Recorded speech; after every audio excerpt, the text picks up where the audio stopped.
Good evening, live from ZTN studios in Harare, Zimbabwe. Welcome to The Chase, Zimbabwe's premier current affairs program. Our virtual discussion this evening, Zimbabwe's pass rate decline. What is to blame? Hello, I'm your host, Andy Hodges. This broadcast is brought to you by Zimpaper's TV network, ZTN. To our millions of viewers joining us online throughout Africa, Europe, America, the Middle East, and Asia, we would like to hear from you, and we will endeavor to ask your questions to our panelists during the discussion. So please join our discussion on our Twitter handle at ZTN News or via our Facebook page, Zimpaper's TV network. So make sure we hear your voice. Zimbabwe School Examinations Council recently released the grade 7 results, where the outcome indicated that the 2021 national pass rate was a lowly 37.11%, which was about 9.79% lower than the 2019 percentage pass rate of 46.9%. The pass rate decrease has since raised red flags. Is there something wrong with Zimbabwe's education system, once considered one of the best in Africa? What role do the government, teachers unions, parents, and other stakeholders play in such poor examination results? What happened? What is to blame? Joining us in the studio, joining us virtually this evening to discuss Zimbabwe's pass rate decline, what is to blame, are Nikki Dlamini, she's Public Relations Manager for the Zimbabwe Schools Examinations Council, ZIMSEC, Josephat Gwezira, Secretary for Policy and Research at the Progressive Teachers Union of Zimbabwe, Peters, Dr. Sifiso Ndlovu, Chief Executive Officer of the Zimbabwe Teachers Association, ZIMTA, Honorable Towerai Moyo, Parliamentary Portfolio Committee Member from the Primary and Secondary Education, and Obert Masara Ure, the National President of the Amalgamated Rural Teachers Union of Zimbabwe, ARTUS. Now, to our esteemed panelists, you will be asked to respond to a question and given 2 minutes to make your submissions. Should you wish to briefly comment on other guest submissions, please wave and I will come to you. Please keep your responses brief, civil yet vibrant. Our values at ZTN are dignity, dialogue and debate. Nikki, let me start with you. What was the reasoning behind ZIMSEC allowing examinations to proceed? What were some of the considerations made and assumed?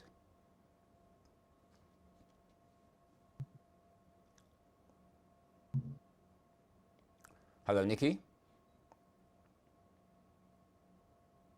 All right, we'll have to get back. Muted. Obviously, she's not on with us at the moment. We'll get Nikki on the line. But let me then move to the union representatives on the show. And I want to start with you, Sifiso.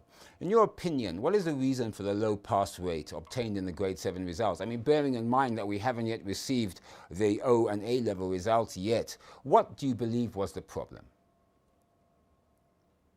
The decline in the examination pass rate in 2020 has two phases, Rogers. Well, the first phase that we're seeing that it is wearing a deprivation phase. It is also wearing a regional phase. And what do I mean by deprivation phase? We are looking at the decline mostly affecting the economically weak areas of our society, particularly the far-flung rural areas. That is where we're seeing it being heightened. And what do I mean by regional? We're looking at mostly affecting the Matabeleland region. That is one that is prominent in the current analysis. And that is now indicative of a problem that is a systemic failure. And that issue has to deal with the issue of teacher deployment is one, and the issue of teacher motivation, and eventually the teacher mobility in those areas. These are very fundamental questions. What do I mean by teacher deployment affecting the issue of results? We have got the issue of the language of instruction that is happening in these far-flung areas that are so much deprived. Who is teaching there? Who is initiating children into reading and writing? What is the quality of the teacher? Are the teachers resident in their areas? Are they able to take up that responsibility of local language teaching, particularly for the lower grades that we are having to do with the studies? And are the teachers really in the schools permanently, or as soon as they are deployed in that area, they are applying for transfers and they want to move on to other areas? That is very important. And the level of qualification and experience of those teachers in that area, who are they? We need to look at that. So it is a systemic failure in a way. That is one area. And in 2020, we also had an inadequate tuition time. 2 months of in-person learning reduced the contact of our learners due to COVID, and obviously due to incapacitation of the educators who were supposed to be in schools but couldn't afford to go to schools. And generally, the lack of adequate infrastructure, which has been a nemesis for years, and that is a problem that we've been dealing with time in and time out. And the issue of lack of supportive information infrastructure, like your issues of access to mobile connectivity. And as you have seen, Honorable Moore is talking about Net1 not being able to deliver the right bangles. And what are those schools in those areas doing if they have to deal with remote learning? These are some of the challenges that we've seen and which affected the results of that. Right, so COVID-19 exposed the lack of investment. All right, let me leave it there, if you don't mind, Sifiso. Let me ask Josephat exactly the same question. Your opinion, what was the reason behind, you think, the low pass rate in the ZimSec exams?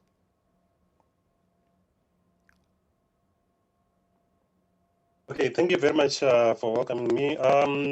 I believe what Sifiso has said largely is true, but I also need to add on the issue of poor motivation of teachers, which has manifested itself in the form of incapacitation. Like you were saying, in 2019, learners learned for less than 2 months.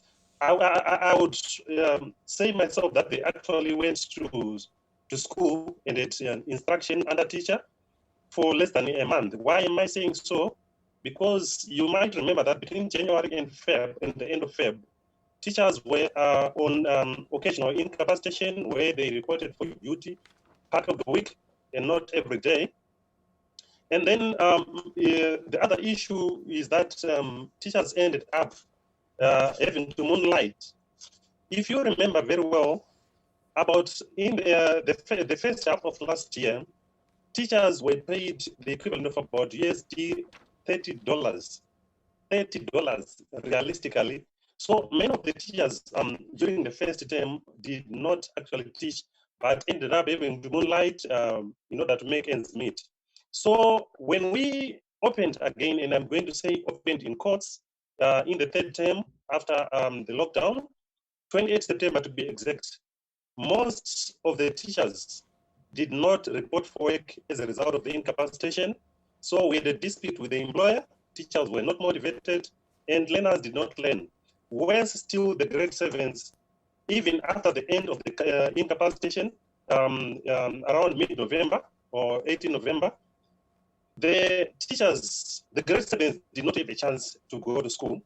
The other issue has to do with the fact that if you note very well in the rankings, you will note that of the about 45 schools, 40 schools or 45 schools that got 100%, all of them are either urban schools or are boarding schools. And then of the bottom 45 schools that got zero, I think it's about 60-something schools that got 0%. All of them, to a single one, were rural schools. What is that to do with the pass rate? Right, on that one, sorry, Josephat, let me come in there, because we will be talking about that later in the show, and it is a very, very important point, which is why I'd like to talk about it separately. But let me cross across to Orbit. And Orbit, you're the national president of the Amalgamated Rural Teachers Union of Zimbabwe, ARTUZ. So your comment and your beliefs on what caused this low pass rate in the grade 7 exams. Thanks, Andy. I think the low pass rates really can be attributed to some long-term structural issues that had not been addressed, and obviously the immediate cause, which is the impact of the COVID-19 pandemic. The ESAP era obviously had a negative impact on all the efforts that we had made post-independence towards the social services. So now what we are now seeing the effects of neglecting delivering public services, but now they've been made worse with this COVID-19 crisis. In 2019, the pass rate that we realized in 2019 was a drop of 5%. So this, when the Mthuli's intervention of austerity measures also exacerbated on the long-term impacts of the ESAP crisis. And now with the COVID-19 crisis, it was worse. So I would say the COVID-19 crisis really worsened the crisis. But I would go to 5 issues. One, inadequate funding of the sector. Secondly, the lack of democratization and decentralization of education planning. Then thirdly, we are looking at the deficits of the curriculum itself. Fourthly, we are looking at the lack of labor justice in the teaching sector and the education sector broadly. Then lastly, we are looking at the lack of technological infrastructure and basic infrastructure in our schools, wherein teachers are teaching under trees. There are no libraries, there are no laboratories, and these pass rates are set to drop further this year because we now have the learners sitting for ICT, learners sitting for science and technology, learners sitting for mass displays in arts. Some of these learners are not even exposed to these things. We are going to see a worse drop, and we are saying at grade 7, 35%, 65% failing. It's a huge disaster, but it has been coming, and we saw it coming.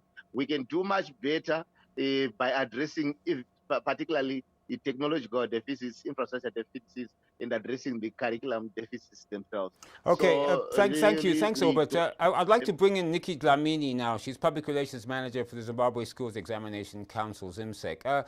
Nikki, I hope you're there with us, but I'd like to ask you 2 questions. One, what was the reasoning behind ZimSec allowing examinations to proceed? What were some of the considerations made and that you assumed? And also, did you take into consideration the issue of children not finishing the syllabi due to the distorted educational calendar as a result of the COVID-19 pandemic? You've heard my other guests say that only for 2 months will students actually have in-class learning. What were your comments, Nikki? Hi, Andy.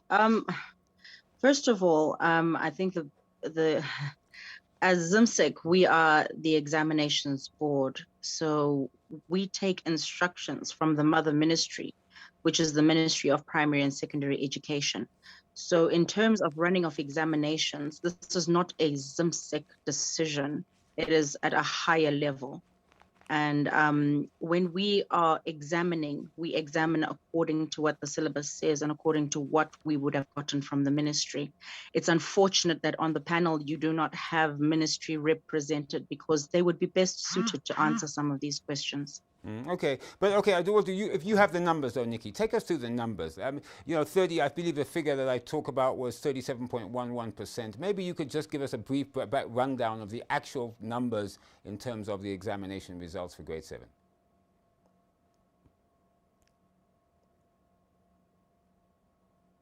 Nikki. Okay, we'll have to come back to Nikki there.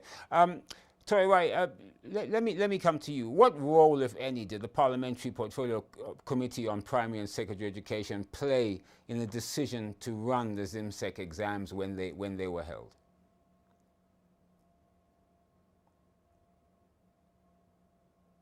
Thank you very much, Andy. The Parliamentary Portfolio Committee exercised oversight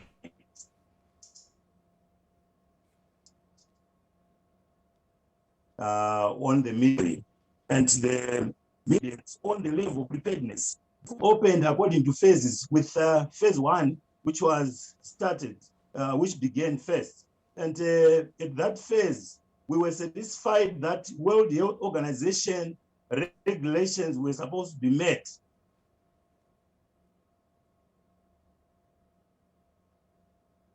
Okay, Honourable, we appear to be having a problem with your sound. It must be the network connection. Can you hear me now? Whereby all schools now examination cards to conduct.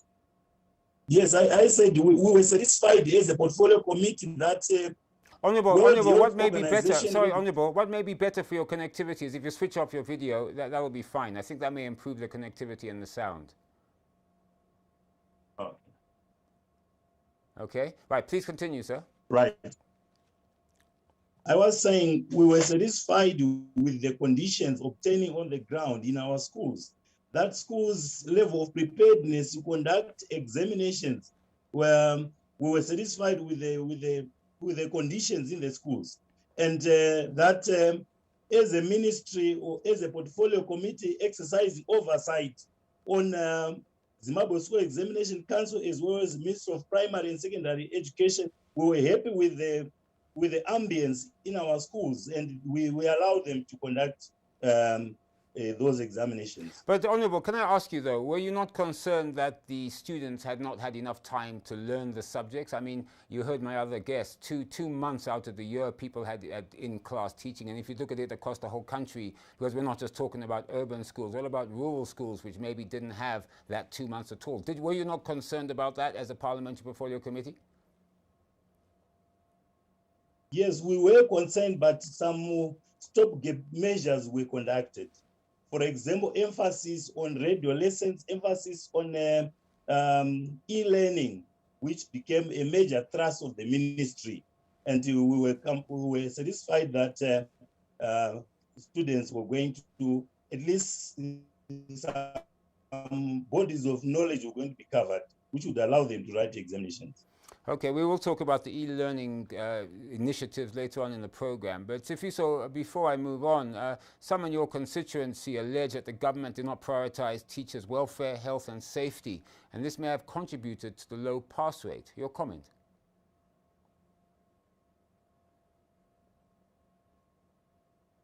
Sifiso, please can you unmute your microphone?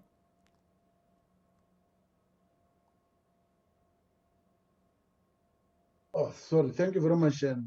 Yes, there was a large concern on our part, and that the issues of preparedness were not adequate. We did not have sufficient, for example, PPEs to go around the schools, and in particular during the examination period, even up to the time of marking, we still saw a gap there. This speaks to funding and education financing model that we have in the country. So in terms of reviving education, we had indicated to government that we needed so many billions of dollars to revive education or to bring it back to speed, and that in order to reopen schools safely. But that did not really seem to be the issue. There were constraints in the funding, and therefore even the parents' intervention were not adequate. So that was a contributory factor on the motivation of the educators. Had the educators been provided for in that way, they would have contributed going forward by dedicating their time more earnestly into that, other than worrying about their own health and safety. So that is a true fact which can correlate to the product that we have now. While I still have the floor, I want to talk to the issue that has been raised by Nikki and also Honorable Mo. The issue of testing and evaluation, while it is a ministerial issue, it becomes the responsibility also of the examining body to see that there should be every time some measure of fairness when we are delivering the testing and evaluation. There was clear evidence that in some areas our learners had not covered the syllabi. So, but then what was motivating the authorities to continue on the path of examining and testing the learners? This is where the value of fairness was compromised in the testing modules. So we raised that question because there was clear evidence that some children didn't get that sufficient help. Even from the remote learning alternative methods were not adequate. For example, we talk of radio lessons. How many children accessed radio lessons under the current wavelengths that we're having distributed in the country? Well, let me put your question directly to Nikki then, Sifiso. Nikki, you heard what Sifiso said there about they have evidence that the evaluation and fairness in the testing was not really done, and ZIMSEC should be accountable for that. Your comment?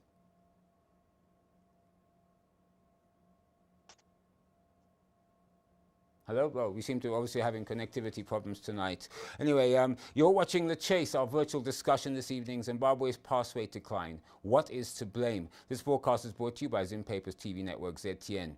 Remember, we would like to hear from you, and we will endeavor to ask your questions to our panelists later in the show. So join this discussion via our Facebook page, ZimPapers TV network, or via our Twitter handle @ZTN News. So make sure, please, that we hear your voice.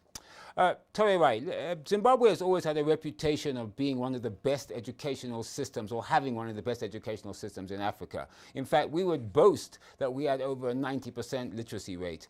So what, in your opinion, happened in these past exams? Because obviously that boast no longer rings true. You need to take cognizance of the fact that exams were held in an environment where there is a pandemic. I don't think Zimbabwe is the only country which is going to witness this decline in pass rates, examination pass rate. It's a global challenge where, because of the lockdowns which were instituted throughout the world, most of the candidates and students were disadvantaged because of this pandemic. But to some extent, we need also to blame those people who relegated or who did not perform. When phase one was implemented, where examination classes were supposed to, students were supposed to attend, those who were going to write exams, it was said that the government put in place some efforts, monetary and non-monetary measures, which were put in place to ensure that to motivate teachers, to boost their morale. But unfortunately, some of them failed to attend to classes on the pretext that they were incapacitated to attend their class.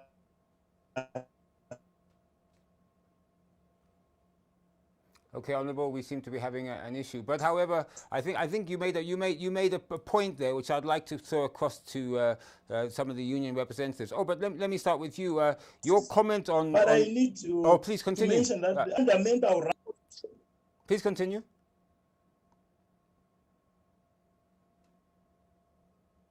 Torerai, can you hear me?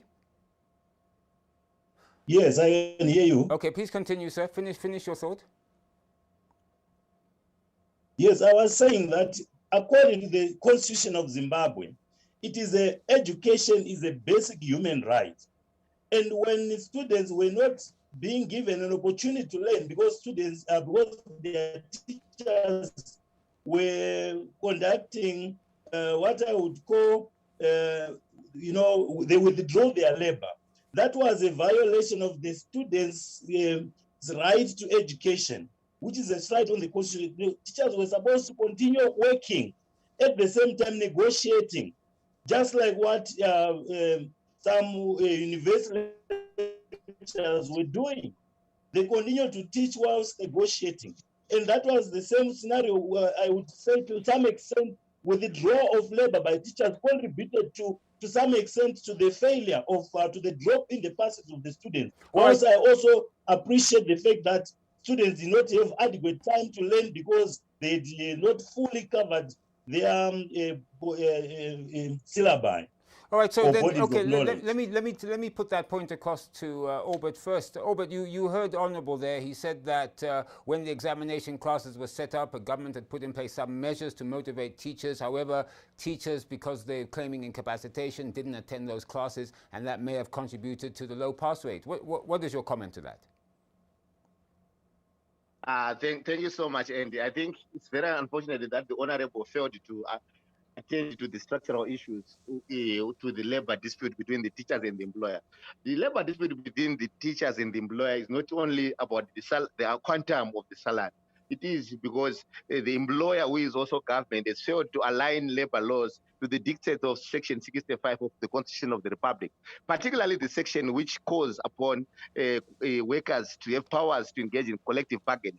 The government is not comfortable to have the workers of Zimbabwe, particularly those in government workers, engage in collective bargaining. What they are more comfortable with to have a meeting with the so-called Apex representatives using statutory instrument 141 of 1997. I think the Honourable MP must know that in statutory 141 of 1997 is now illegal because it is not in sync with Section 65 of the Constitution. It is that statutory instrument and the related ancillary laws which give powers to the government to fix salaries for the teachers without their consent.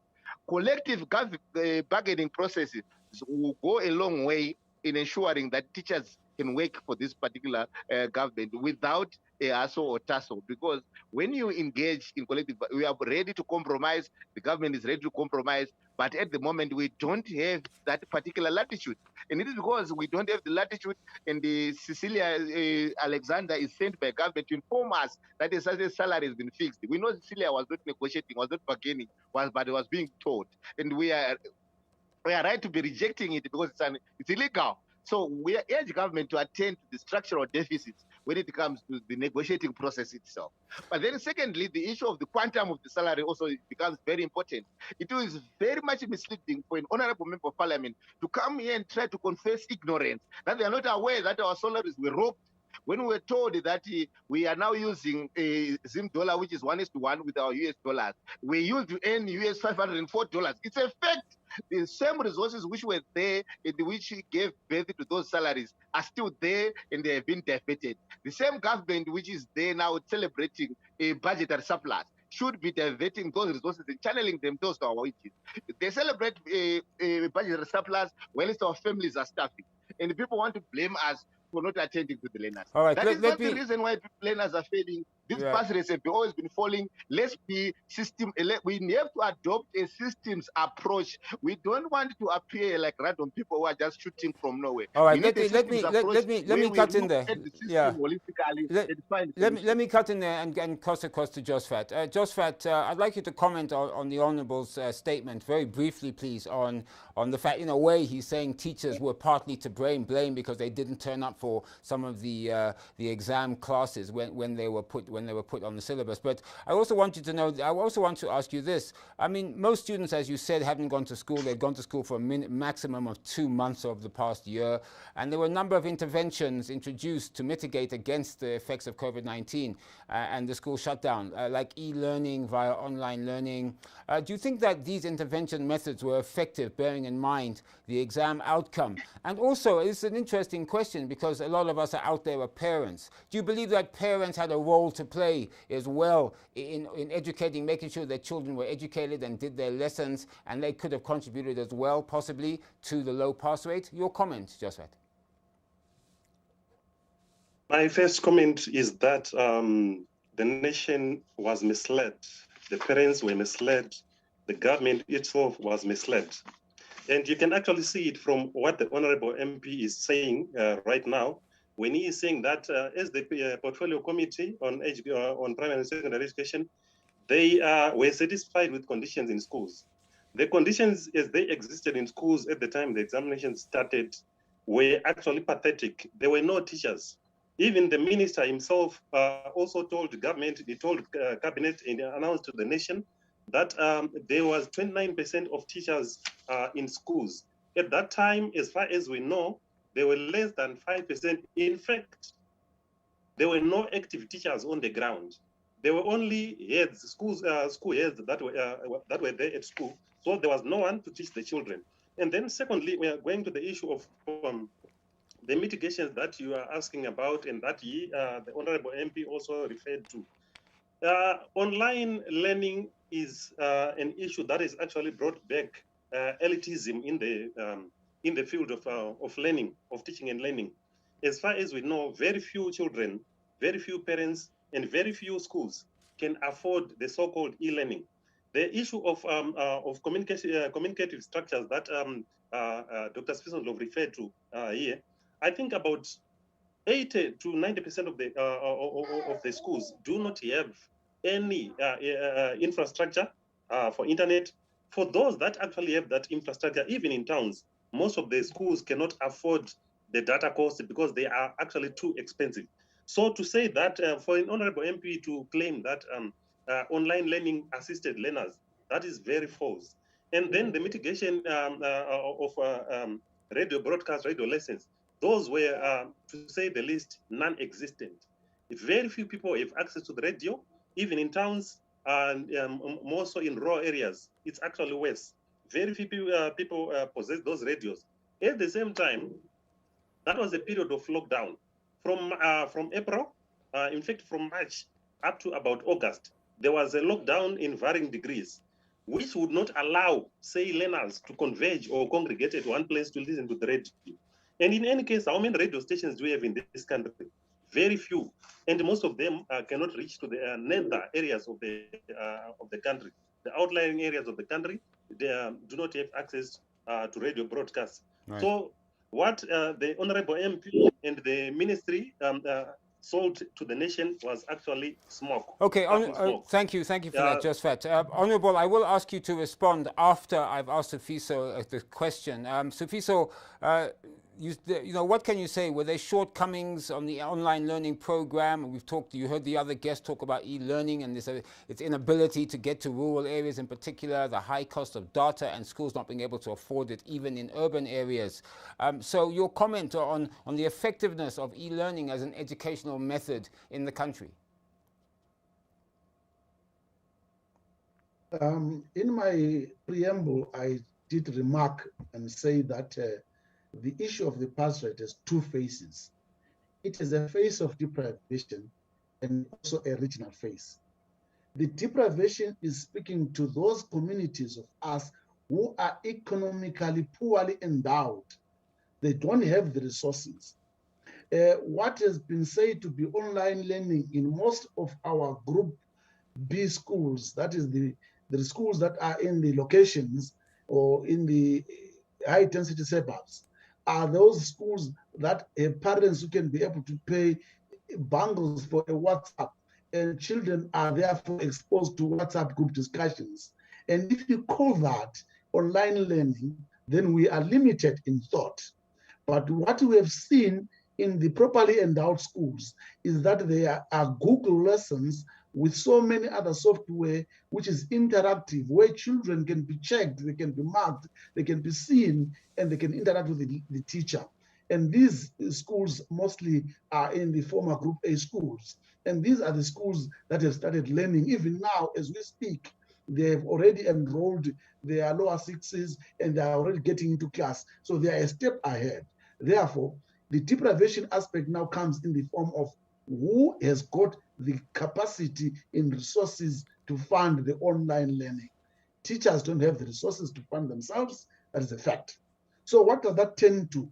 It now suggests that the working conditions of teachers are the same learning conditions of the children. So in other words, when we presented the matters to government, we gave them a 6-point plan to address. The first one was talking to safety issues. We talked of health issues. Then we went on to talk to academic issues, which we have already been addressing. And we went on to say in number 4, let's deal with the issues of staffing and working conditions and the policy infrastructure issues. And lastly, the budgetary support issues for the reopening of schools under a COVID-19 environment. That is what lagged.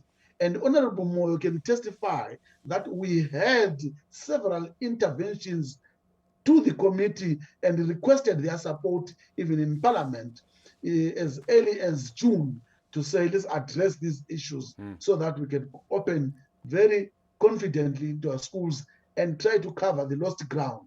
But alas, part of them were met and some were not. Okay, and well, this is where we can even go into teacher. Right. Okay. Let me go across to Honourable Toyawai. You know, you've heard the unions there. They talked about how possibly the government itself was misinformed when they were talking about 29% teachers on the ground, when in fact there were 5%, if not none. You mentioned, of course, in fact, you said that one of the reasons why the pass rate could be low was teachers didn't attend exam lessons, because they claimed incapacitation and so forth. And the unions are basically saying you have the wrong information. What would be your comment? My comment is that I appreciate what teachers' unions have said. The issue of e-learning, yes, it's a fact that students in the rural areas who did not have access to internet connectivity, some were affected, leading to the decline in pass rate. But the government never abrogated its responsibility to negotiate with the teachers. The government advocated an open door policy whereby teachers' unions were allowed to interact and to negotiate. And because we are in a crisis, a pandemic, which has affected economies, global economies.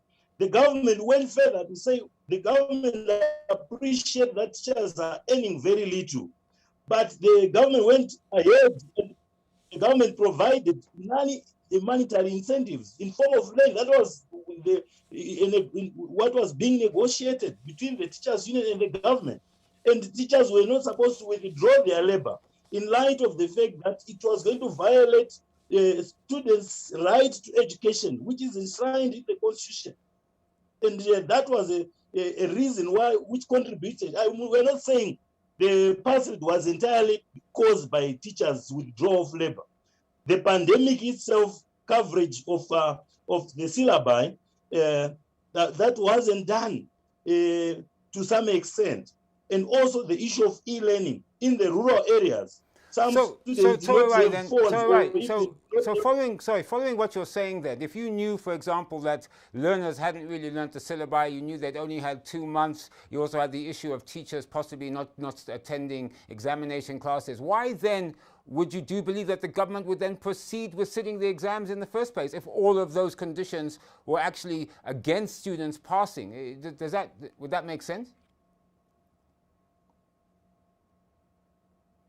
Honorable? Conditions were, yes, the atmosphere that obtained in the schools, the government provided funding to supply PPEs and all those that were necessary for teachers not to be affected by COVID-19.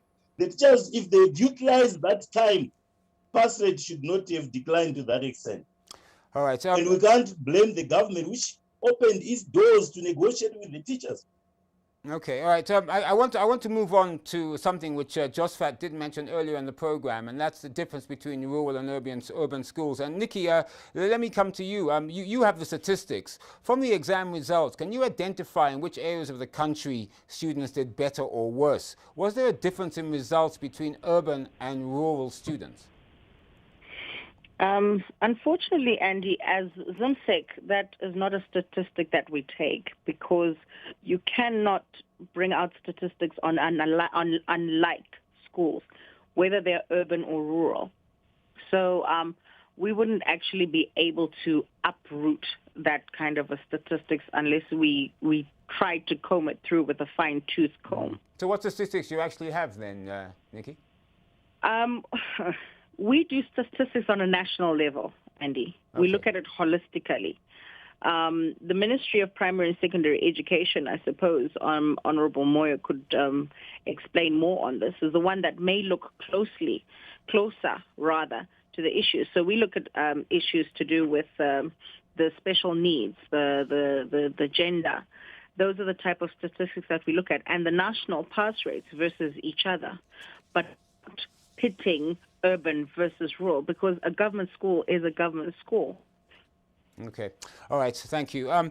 Obert, I will ask all my panelists, please, to keep your answers within the stipulated time limit of 2 minutes, because we do have quite a few questions to go through. But, Obert, your comment on the disparity. I think Josfat earlier gave us some numbers, and I did say we were going to talk about it later in the show. So, Josfat, I will come to you after Obert. But the disparity between urban and rural students' results, why do you believe that this divide exists? Thank you so much. I think there's a deliberate underinvestment in rural education.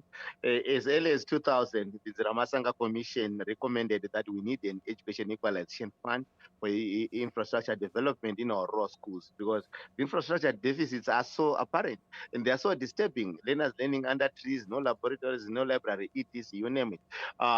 We have to invest really. And at the end of the day, when this pandemic hit, we also don't have even a national policy for sustaining education in the times of emergencies. So, for example, if you look at the kids in Chimanimani, they've missed school for 3 consecutive years. That is so disturbing. So, as the government should be seized with ensuring that we have a policy of sustaining the provision of education during the times of emergency. Secondly, beyond infrastructure deficiencies, we also have the demoralization of teachers. The teachers are demoralized. You go to any rural school, every teacher wants to be transferring to an urban school. You go to the district education offices in any district, you see long queues. People want to go to some urban centers. And we have called for the introduction of a rural retention and attraction allowance. You go to Mozambique, they have it. In Mexico, teachers actually stampede to want to go and teach in the rural areas because the rural retention and attraction allowance. Okay. We have tabled it before government. It was said we only need 75% of the basic salary to be part of our rural retention and attraction allowance. If we get that right, we can get more people we can attract and retain our best teachers in our rural schools, and we can solve half the problem. Thank you. Get the infrastructure done, and we are okay. Unfortunately, we are still not ready to solve the crisis. So we want to feel good saying peripheral issues. Let's just attend to the core issues. All right, just right. You were the one who raised this issue earlier in the program about the divide between rural and urban schools and the pass rates. So maybe now I can ask you the same question. And briefly, if you could please comment on it. Why do you think that divide exists? I believe the divide exists, just like Master Aure said here, that there is less investment in rural schools. The amount of resources poured and urban schools is markedly different. It is not coincidental that, like I was saying, the top 50 schools are all urban or boarding schools who have, that have many resources for teaching and learning. And it is also not coincidental that the bottom 50 schools that got 0% are also rural schools. And in fact, some of them are farm schools that were established after the land reform. It is not coincidental that this is the situation that obtains. And I would also like to comment on the accusation that or the belief, the false belief that the pass rate actually fell because of the lockdown and so forth. It is not just the lockdown. You cannot paper over the fact, the very glaring fact that the teacher morale and confidence is very low. If you check the draft education sector performance report that was written by the Minister of Education in 2018, the draft report for 2018, it indicates that the pass rate was for grade 7 for 2018 was 52%, and now 2020 we have 37%. That is a huge fall, which cannot just be explained on simplistic terms of the lockdown. All right, thank you, Joshua. Can you please allow me to? Sorry. Yes, Mr. Hodges. Yes, sir. Yes. Okay. But if you could briefly, if you could wind up. Please go ahead. Okay. I was saying that you cannot paper over the teachers dispute with the government because they are definitely underpaid. We have a situation where an honorable MP is saying that teachers are actually breaching learners' rights by not teaching, when in fact teachers cannot send their own children to schools that they are teaching. Right now, schools like boardings cost about maybe at least $400 US, and then you have a teacher who is teaching there having to send his own child to go and learn at a rural school somewhere else. Okay. It's pathetic. Right, unbelievable. Okay. I appreciate that. Now, unfortunately, we are coming to the end of the program, but I do want to ask you each this vital question. So I'm going to ask each of you it. So I please ask that you keep your responses to about 1 minute. If you go over that time, I do apologize, but I will have to move on. Let me start with you, Sifiso. Can you comment, what will it take for kids to return to school? And also as well, do you have any information in terms of a vaccination program for children and what ages, where it will be rolled out and so on? Because obviously that's critical, and obviously parents will be concerned by that. And I do hasten to add that it is voluntary, so the parents would have to consent to any child getting the vaccination. But what would it take, do you believe, for Zimbabwe to get our children back to school? Yes, I think I have two issues there. It will take some scientific evidence to convince us that the issues of infections in schools, the rate of infections in schools is threatening enough for us to stop going to school. For example, we learn that young children are asymptomatic at times. And what does that mean in terms of COVID-19 environment in schools? How do we then conduct ourselves? This is the kind of data that must be shared with parents so that they can bring their children with confidence to us, and so that teachers can go to school with confidence. So that data is not available. So it will take some bit of scientific convincing to what extent Zimbabwe's infection rate is affecting the school-going age groups that we have. And it will also take some measure of support.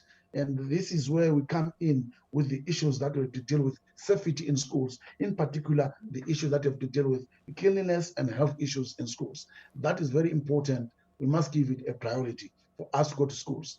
And lastly, it must be important that ZIMSEC, from a psychological point of view, must assure the nation when they come for testing, for example, how they will statistically modify the results so that they can probably take into consideration the loss that children have suffered through disruption, even if we have to test them, because this has got an impact in their lives. So it takes some bit of confidence building from the examining body and also from the Ministry of Education for us to know that our system is still healthy. Thank you. Obert, your opinion, what will it take for Zimbabwe to open its schools? What will it take to get our children back to learning in classrooms? Thanks, and it's so basic. One, let's test all teachers and learners, isolate those infected. Let's vaccinate all those who are willing. Let's get everyone back in school. Secondly, let's provide personal protective equipment. Let's ensure safety in schools. Thirdly, let's have a restoration of USD salaries, USD 540 for all teachers, and then they can be more. They can come back happy in our schools and work for us. Lastly, let's have a counseling regime for our learners. Let's get them up to speed to a learning mode. They haven't been learning, they've been idle, and they've adopted in other. Then lastly, let's come up with a realistic grade transition. How are we going to transit from those who are grade 3 to now grade 4? They missed out. How are we going to be bridging that particular gap? Let's ensure that we have a program in place. Thank you. Josfat, your brief comment, please. What will it take to open schools? What would you say? We believe, as we have always said, that government or the Ministry of Primary and Secondary Education should ensure that we have tested as many learners, teachers, and ancillary staff as possible to ensure that we have covered all the possible gaps and that teachers, learners, and ancillary staff are no longer in danger of contracting the coronavirus. And then the other issue, our demand is that the government should reduce the teacher-pupil ratio. The current one, where we have an average of at least 1 to about 50 learners, is not tenable, is not realistic. The government should also ensure that when schools open, they actually adhere to standard operating procedures. The Honorable MP was referring to a situation where the government claims that it has disbursed PPEs and so forth. Not every school has received those ones. Most schools do not have sanitizers and so forth.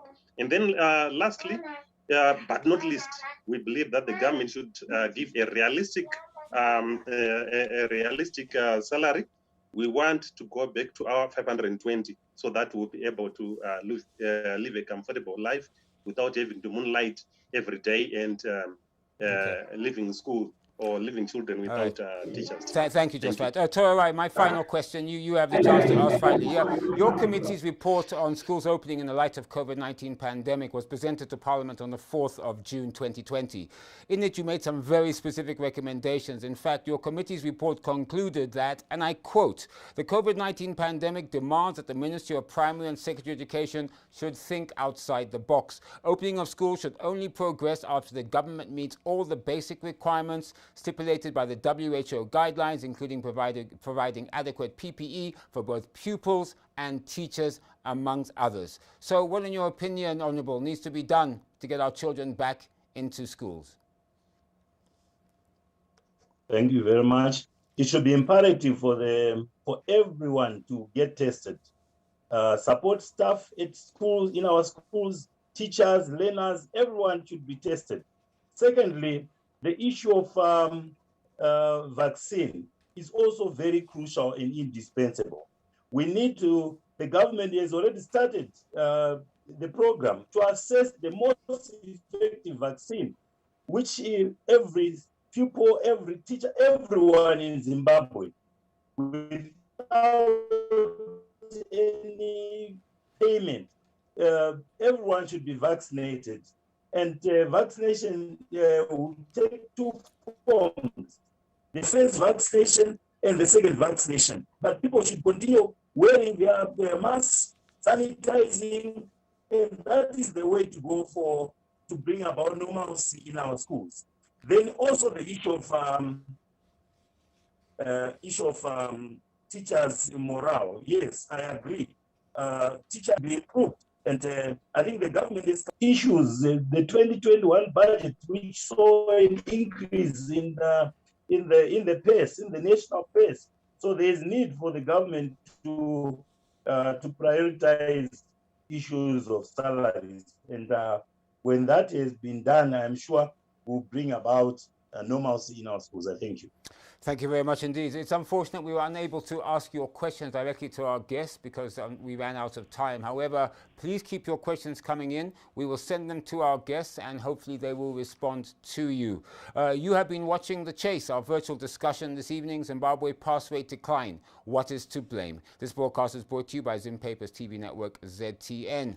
I'd like to thank our guest, Nikki Dlamini, Public Relations Manager for the Zimbabwe Schools Examinations Council, ZIMSEC, Josephat Gwezira, Secretary for Policy and Research of the Progressive Teachers Union of Zimbabwe, PTUS, Dr. Sifiso Ndlovu, Chief Executive Officer of the Zimbabwe Teachers Association, ZIMTA, Honorable Torerai Moyo, Parliamentary Portfolio Committee Member of Primary and Secondary Education, and Obert Masara Ure, the National President of the Amalgamated Rural Teachers Union of Zimbabwe, ARTUS. Many thanks for participating and appearing on The Chase this evening. You've been watching, as I said, our virtual discussion this evening of The Chase, live from ZTN Studios in Harare, Zimbabwe. Our topic, Zimbabwe's pass rate decline. What is to blame? This broadcast is brought to you by Zim Papers TV network. I'm Andy Hodges, and that's it for me this evening. Have a great night, and please, you all be safe.